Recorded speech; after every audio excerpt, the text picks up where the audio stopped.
வணக்கம்.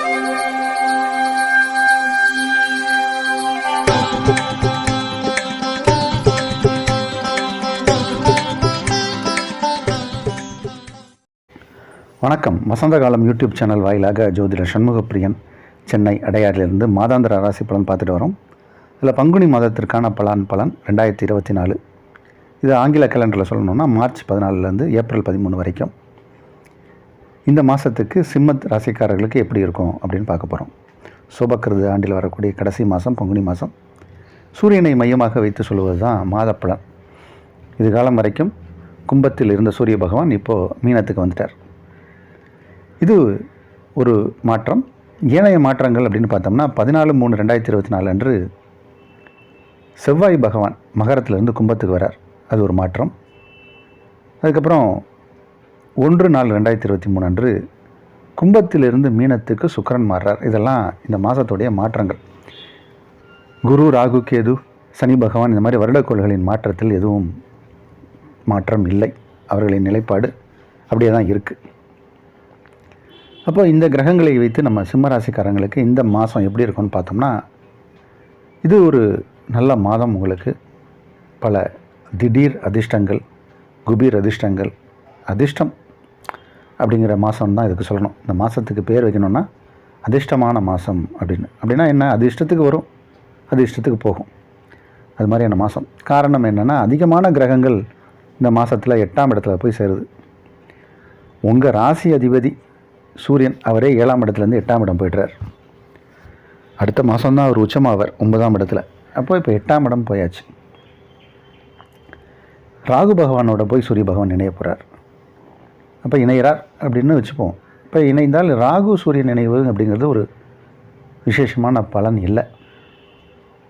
அடுத்து செவ்வாய் பகவான் யோகத்தை செய்யக்கூடிய செவ்வாய் 6ஆம் இடத்துல உச்சம் பெற்றிருந்தார். அவர் இப்போது இந்த மாத தொடக்கத்திலே 14/3/2024 அன்று 7ஆம் இடம் வந்து அங்கே சனி பகவானோடு இணைகிறார். இது வரைக்கும் உங்கள் ராசி அதிபதி சூரியன் சனியோடு இருந்தார்.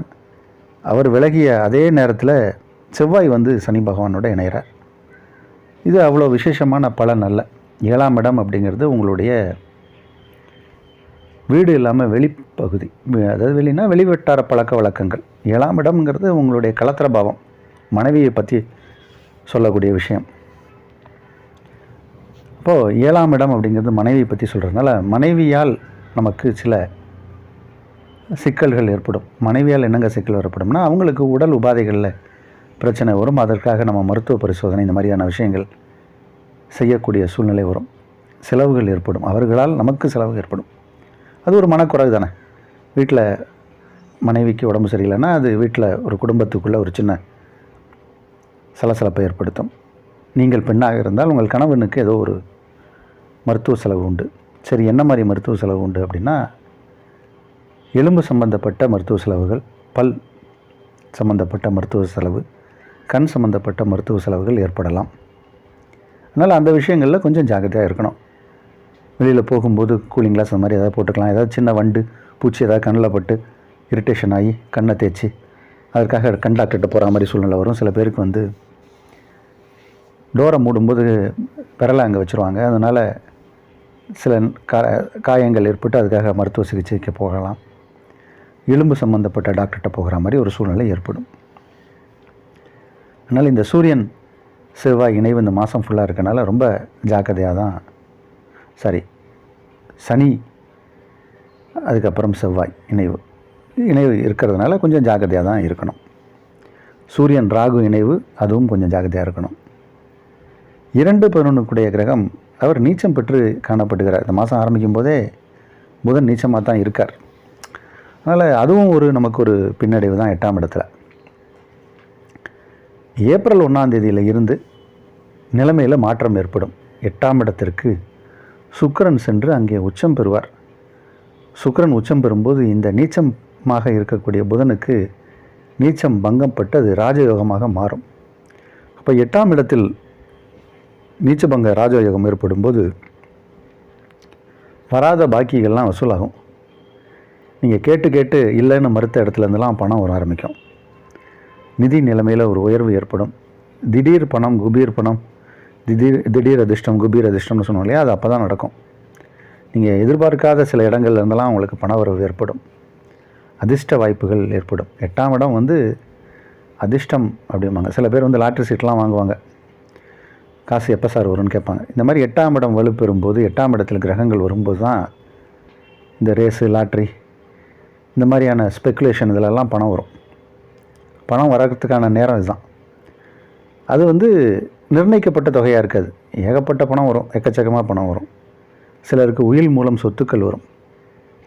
இந்த மாதிரியான பலாபலன்கள்லாம் நடக்கக்கூடிய நேரம் அதுதான். அதனால் அதுக்காக நீங்கள் காத்துக்கிட்டு தான் இருந்தாகணும்.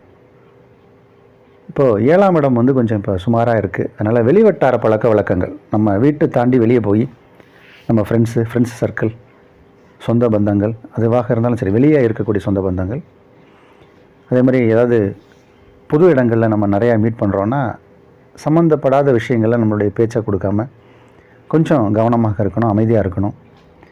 என்ன கமெண்ட் கொடுத்தாலும் அதுக்கு நம்ம சிரிச்சிட்டு தலையாட்டிட்டு ஆமான்னு சொல்லிட்டு போயிடணும். பதில் விவாதம், எதிர் விவாதம்லாம் பேசினோம்னா நமக்கு பிரச்சனை ஏற்படும். அதனால் கொஞ்சம் கவனமாக தான் இருக்கணும். இந்த மாதத்தை பொறுத்த வரைக்கும் மாணவ மாணவிகள் படிக்கக்கூடியவர்களுக்கு பிரமாதமாக இருக்கும். இந்த புதன் நீச்சமாக இருக்கும்போது தான் பொதுவாகவே எல்லாருமே நல்லா படிப்பாங்க. இந்த மாதம் ஃபுல்லாகவே 12 ராசிக்காரர்களுக்கும் புதன் நீச்சமாக தானே இருக்கார்.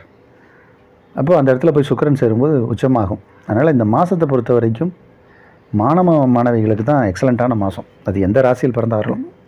ஆனால் புதன் வந்து 2ஆம் இடம் தனம் வாக்குஸ்தானத்துக்குரிய கிரகமாக யாருக்கு வருவார் அப்படின்னா, ஒன்று சிம்மத்துக்கு வரும், இன்னொன்று ரிஷபத்துக்கு வரும். அப்போ இந்த 2 வீட்டில் பிறந்தவங்களுக்கும் மாணவ மாணவிகளுக்கு அபரிவிதமான ஞானம் ஏற்படும். படிப்பில் நல்லா படித்து மேலே வாங்கி வருவாங்க. நல்லா ஸ்கோர் பண்ணுறதுக்கு வாய்ப்பு இருக்குது. இது ஒரு எக்ஸலண்ட்டான மாதம் மாணவ மாணவிகளுக்கு. வேலையில் இருக்கக்கூடிய நடுத்தர வயதினர்கள் எச்சரிக்கையாக இருக்கணும். திருமண வயதில் இருப்பவர்களுக்கு திருமணம் சார்ந்த விஷயங்களில் யோக பலன்கள் உண்டு. மருத்துவ சிகிச்சையில் இருக்கிறவங்க கொஞ்சம் அதிக கவனமாக இருக்கணும். வயதானவர்களும் கவனமாக இருக்கணும். பெண்களுக்கு அதிர்ஷ்ட வாய்ப்புகள் உண்டு. மொத்தத்தில் இது ஒரு மத்தியம பலனுக்குரிய மாதம். வழிபாட்டு தெய்வம் சுப்பிரமணியர்.